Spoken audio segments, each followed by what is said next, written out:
The Pittsburgh Steelers got their second win in a row, their first winning streak of the season in a win over the Falcons. But in doing so, some unconventional stuff in the passing attack. It was the tight ends that saved the day, while the wide receivers struggled. We'll break down why that was and the kind of the fallout that we saw from Ray Fittipaldo, who was on hand in Atlanta for the win. Also, got to talk about the defense, the good, the bad, the ugly, and the not so ugly, and where the Steelers stand at 5-7, looking the rest of the way. I'm Chris Carter from the Pittsburgh Post-Gazette, joined by Ray Fittipaldo, also of the Pittsburgh Post-Gazette, and this is the North Shore Drive Podcast. Let's get into it.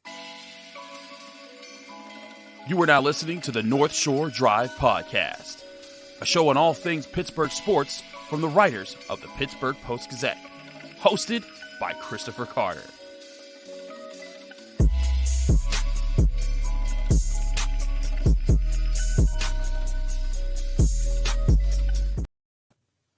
And welcome to the North Shore Drive Podcast. I'm Chris Carter. He's Ray Fittipaldo, and we are of the Pittsburgh Post-Gazette, breaking things down for you on our Monday, Wednesday, and Friday episodes. It's a Victory Monday here in Pittsburgh.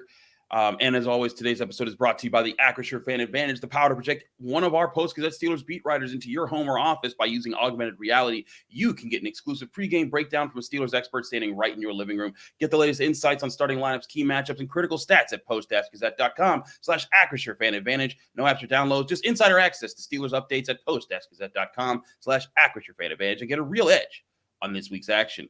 As I said before, I was joined by Ray Fittipaldo. Ray is back from Atlanta. He traversed safely to the city of Pittsburgh. How you doing, Ray? Good, Chris. What's going on? One of the few direct flights of the season. You gotta love that. That's got to be nice. And he's sporting Holy Cross on his head with the cap there. But Ray, let's talk about this win for the Steelers. It was 19-16. It wasn't pretty, but they found a way to get it done. And I thought it was very interesting that Kenny Pickett had a good day. It wasn't a great day, but he was efficient with when he was asked to throw the ball. And it was the tight end that he connected with more, not his receivers. Pat Freiermuth with a 57-yard catch and run that was very impressive. Connor Hayward catching his first ever NFL touchdown pass. Really good showings from them, while Diontae Johnson, more drops, almost a fumble that was overturned and called a drop. George Pickens, only 2 targets. He seemed visibly frustrated, wouldn't talk to you guys after the game. What was your sense that led to the tight end's success in this game? Well, Chris, I mean, everyone's been complaining all season about how the Steelers don't attack the middle of the field. I actually view this as somewhat of a positive development. You know, we'll get to the receivers and their lack of production in a second, but Pat Freiermuth, once again, the leading receiver in that game against the Falcons, I think he's been really good. I think, you know, we've talked about it from time to time on the show. I feel like he's one of the top 7 or 10 tight ends in the NFL, and he just continues to get better and better. Only year 2. And Connor Hayward, Chris, did you see that pattern? That was a heck of a route by Connor Hayward. It was a heck of a route. And honestly, Ray, it reminded me of the play in the Bengals game when they first got the T.J. Watt interception. Pickett goes to Gentry, who's triple covered, but Connor Hayward had broke wide open. And I was like, man, if he throws it there, I think that was a bit of an adjustment on Kenny's part to know, hey, if I got Connor going vertical, I can trust him to make that play. Yeah. And I know you were up at training camp probably as much as I was. And that connection, we saw it for the first time on Sunday, you know, for real. But we saw plays like that throughout training camp. Kenny and Pickett are really close, and they're developing better chemistry on the field. And I don't know if you've noticed it, but there's been a little bit of an uptick in Connor's snaps here since the bye week. And, you know, I think he's becoming a bigger part of this passing game. And, you know, I think that's a good thing. Now, what does that mean for the receivers? Now, Chris, you know, 19 points. This offense is not going to be a dangerous offense that's going to put up 27, 30, 35 points unless you start getting production, touchdown production from George Pickens and Diontae Johnson. So what they did yesterday was enough to beat the Falcons. Mm-hmm. Quite frankly, it was enough to beat the Colts. It's probably going to be good enough to beat about half the teams left on the schedule this year. But I think it's important in this final stretch of games to get something going with the receivers too. And it's not all Kenny Pickett's fault. And it's not all Matt Canada's fault. 2 more drops by Diontae yesterday. Yeah. George Pickens, he wasn't really targeted. The one criticism I have of Canada is getting everyone involved. And if you look at the stat sheet yesterday, a lot of guys had catches. Jalen Warren, Najee Harris, Derek Watt. I mean, there were like 9 or 10 guys who had catches. But you have to get your most talented receiver more targets than what they gave him. So whether it comes at the expense of Derek Watt or Jalen Warren or anyone else, they got to find get ways to get him more involved. That would be my only critique of Matt Canada yesterday. I thought Matt Canada did a heck of a job yesterday. He's been getting better and better. So I know we've criticized him, ripped on him throughout the season, but once they figure out the second halves and once they get better in the red zone, they might have something there. They might. And I think it's also important to note the run game was again effective. This is 5 straight games with over 100 yards rushing. Najee Harris, 17 carries, 86 yards, 5.1 yards per carry. Benny Snell averaged 4 yards per carry. Jalen Warren had 1 carry for 5 yards. But you saw them consistently move the ball on the ground, and it really looked, Ray, like that eased up pressure on Kenny Pickett. It also opened up a couple jet sweeps and vice versa. Steven Sims, 3 carries, 19 yards, had a 10-yard rush around the end. And then on Derek Watt's one run that he had up the middle on a 3rd and 1, they faked the jet sweep where they motioned to kind of be it there, and it kind of spread out the defense and opened up the rushing lanes up the middle. It really seems like, again, you don't need this passing offense to throw for 300 yards, but if they can just be efficient while the run game is bruising other teams' defenses, that's the key, I think, to find the balance that they've been looking for all season. Yeah, absolutely. I mean, let's give some props to that offensive line. They've gotten so much better since the beginning of the season, really since the bye week. Even if you want to go back to that Eagles game, although, some of that was maybe, manufactured a little bit because that was such a lopsided game. But just goes, since the bye week, I think those guys are averaging 158 yards per game on the ground in the last 5 games. It's really good stuff. And if you look at the way Najee ran yesterday, that was Najee from his rookie year, right? Stiff arms, throwing guys to the ground, pushing that pile forward. Even though the rushing total, I think he ran for more in the Saints game, and maybe one other game, but I thought that was his best game of the season. Just in terms, his demeanor and the way he ran the football. I thought that kind of set the tone for the game. So, that running game has been huge. That's their identity, right? We spent the first 6-8 weeks of the season complaining about this offense not having an identity. Finally, they have one. They're winning games. It's not pretty. What did Bill Cowher used to say? It's no Mozart, but they're in the win column, and they're 5-7 right now, and they're trying to make things interesting down the stretch here. Yeah, absolutely. And that's the thing is that, like you said, they're in the win column. They've been able, and they're 5-7 when they were 3-7 just a few weeks ago. They're, in the hunt in the playoff race, but I don't think that matters as much when you're looking at just, you want this team to build something forward. You want them to show progress, and they're showing that. An offensive line without any major investments along it, they're playing better. A quarterback who wasn't picked in the top 10, he's playing better. The running back that people were wondering if he was falling off the wheel, he's playing better. The defense has gotten TJ Watt back, and even though he's definitely not at 100%, and we'll get to them in a minute, they've been holding teams under 20 points several times this year. We'll get to that defense in just a minute here on the North Shore Drive podcast, because overall, I think they had a good day, but there was a mixed bag and some concern, especially with the run defense in the second half. We'll talk to Ray and get his opinion in a minute here on the North Shore Drive podcast. But first, we're going to talk to you guys about Valley Pool and Spa. Wouldn't it be nice if the holidays were stress-free? A hot tub, swim spa, or sauna from Valley Pool and Spa will help you feel like it is. Relax and soak in a hot tub or a swim spa from Valley Pool and Spa before the snow flies. Refresh and rejuvenate in a Finleo sauna that's sure to melt your stress away faster than the Frosty in Aruba. You can save big now on all in-stock hot tubs and swim spas at valleypoolspa.com. That's valleypoolspa.com.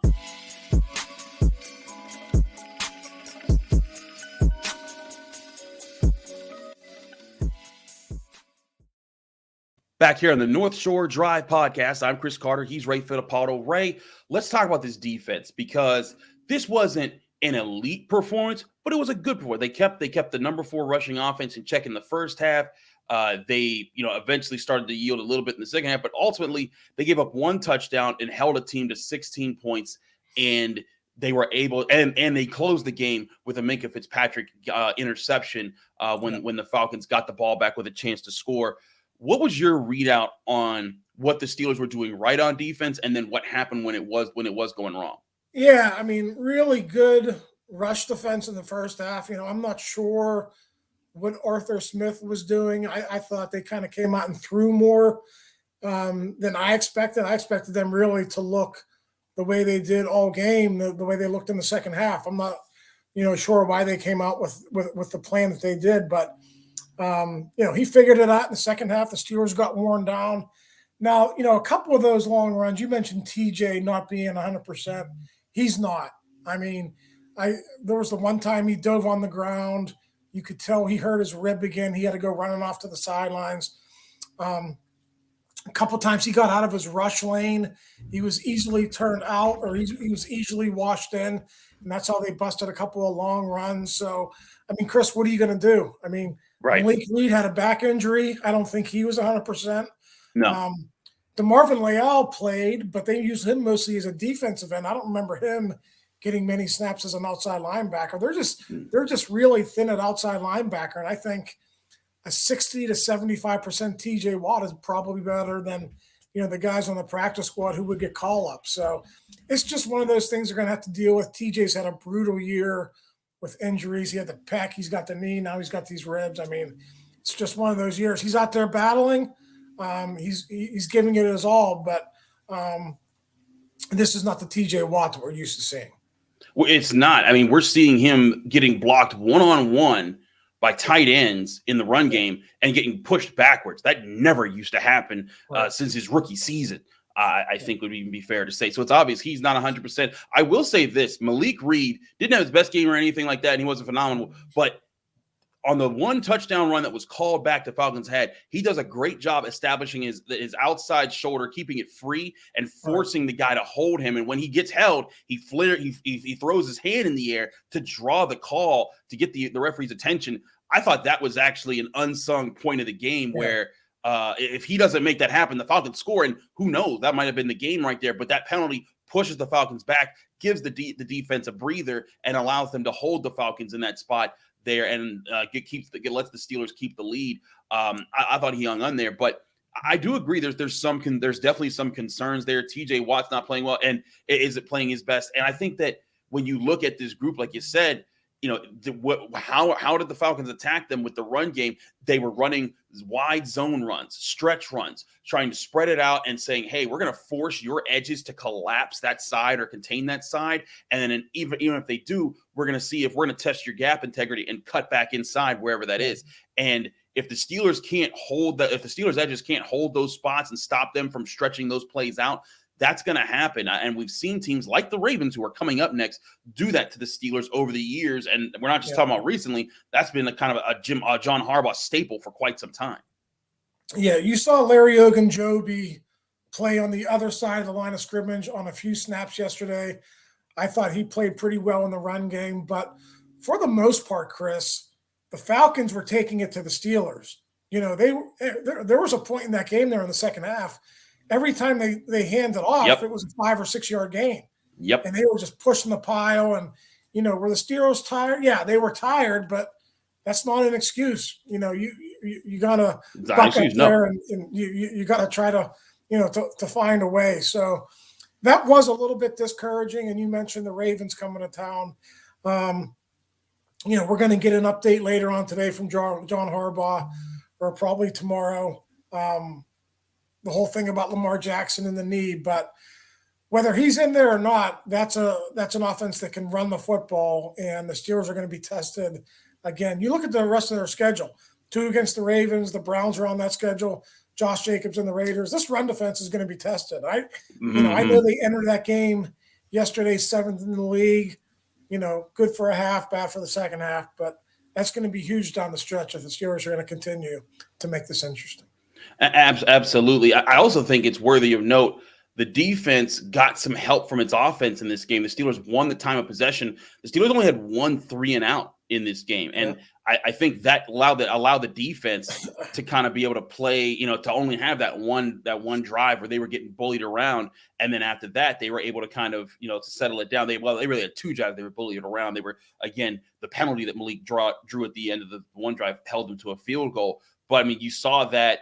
I think that if this is the earlier part of the season, this results in a loss because the Steelers' offense, when it wasn't efficient, it's the same reason they lost to the Jets, same reason they lost to the Patriots. The defense, when they did get tired out, the offense put them in that situation much earlier in the game. It's just that this came late third, early fourth quarter, and then the offense was able to get them a 9-play, 40-yard drive. Granted, no points, but they took 4 minutes off the clock and gave the Falcons the ball back on their own 1-yard line with less than a minute to play and no timeouts.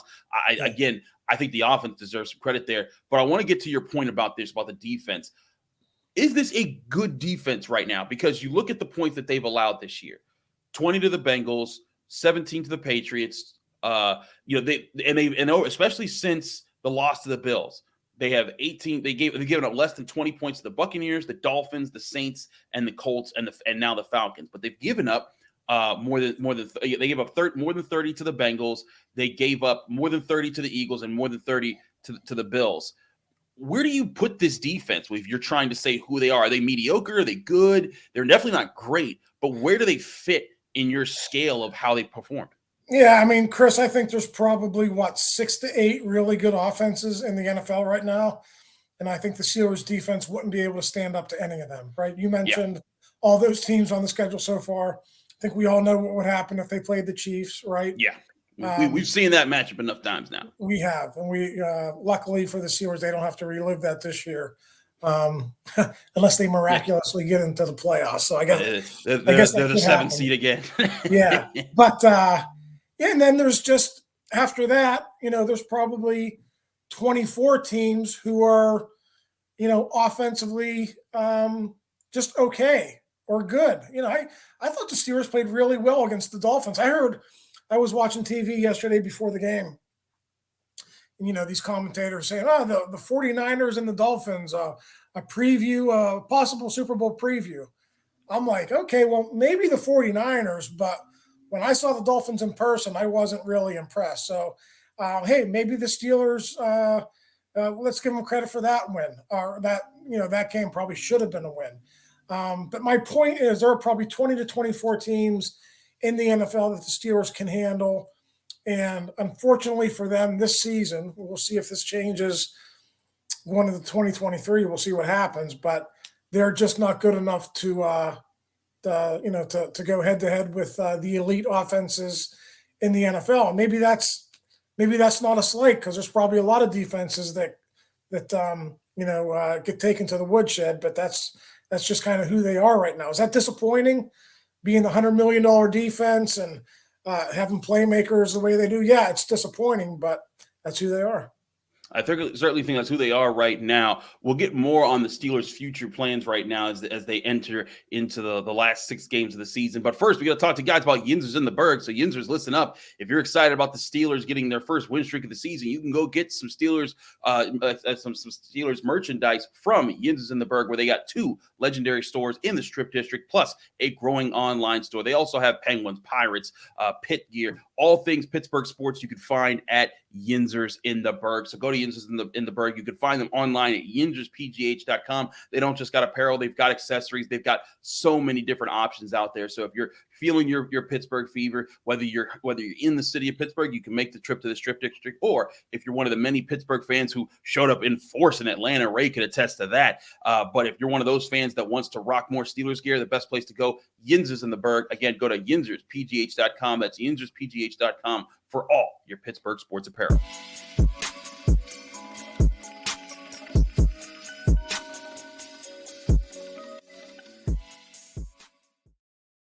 Back here on the North Shore Drive podcast, I'm Chris Carter. He's Ray Fittipaldo. Ray, I want to talk to you about the rest of the Steelers' schedule right now, because this was something that you and I talked about that could come to pass with the Steelers if they were able to shape up on offense and defense in the second half of the season. They've now gotten to the part where, they beat the Saints. They lost to the Bengals, but they've beaten the Colts and the Falcons. They've won 3 of their last 4, and now you get a Ravens team, like you said. We don't know the status of Lamar Jackson, but even with Lamar Jackson, they've been shaky lately, and they certainly need to recover. But then after that, they get the Panthers, they get the Raiders, and they get a Browns team that they have Deshaun Watson back, but they're also – it'll be interesting to see where they are at that point. Is there an actual path here to the Steelers getting 9 wins this season and getting a winning record, or is that fool's gold at this point? You think this team is going to stumble and fall too many times? Yeah, I mean, Chris, there is a path. I mean, if they end up facing the Ravens without Lamar Jackson, then, I could see them winning that game. I could see them beating the Panthers. Now, the Raiders are improved. They're playing better. You'd have to go to the Ravens, the Browns. I mean, I'm thinking more, 5 games left. I'm thinking 3-2 would be a good finish, and that only gets you to 8-9. So yeah. I'll say fool's gold at this point, but cool. Keep an eye on Sunday. We'll see if Lamar's out there. Yeah, because again, I think that plays a huge factor in this.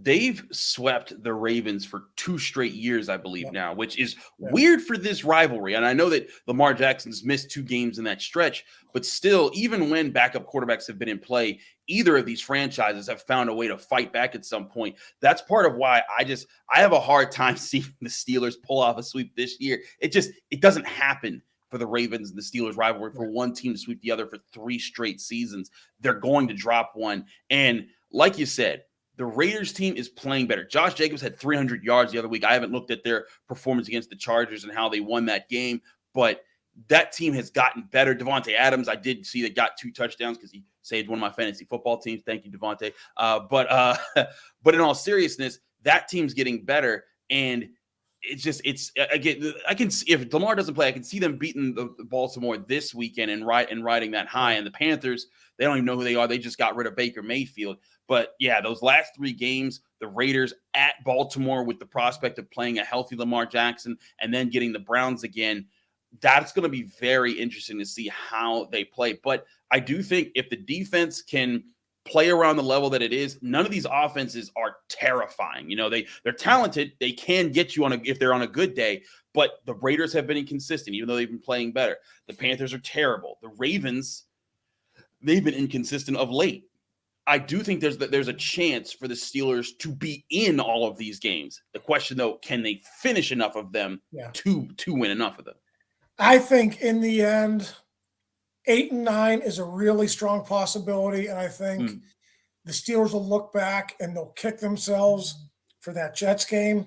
Yep, the Dolphins game. Patriots game. Some very winnable games, and people. It's been brought up to me, well, did they make the right decision by just not giving the keys to Kenny Pickett right away? You could make that argument, Chris, but that was a really tough early schedule too, and I think it was not exposing a rookie to that and maybe shattering his confidence. I'm still okay with that. So, I mean, in the end, I think that's what it's going to be. I think they'll be 8-9, and if they finish 3-2 down the stretch, that'll be winning, 6-year final 9 or whatever that is since the bye. That's something to build off, heading into 2023. I think if they do that, even if they do miss the playoffs, I think that'll be a positive for Mike Tomlin and his, team development. What are you looking for from Kenny Pickett in these final weeks? And I guess on top of that, what have you seen? What do you think has been the best thing about him in the last few games? He hasn't thrown an interception since the Eagles game before the bye. Well, that goes without saying. Protecting the football was an issue in the first half for him. He's been really good. We talked about the Connor Hayward touchdown, attacking the middle of the field. I thought that was really good.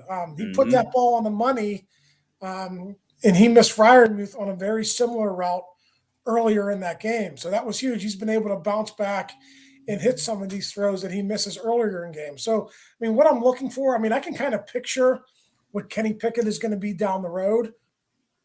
I think he's going to be a guy who is going to throw for a high completion percentage.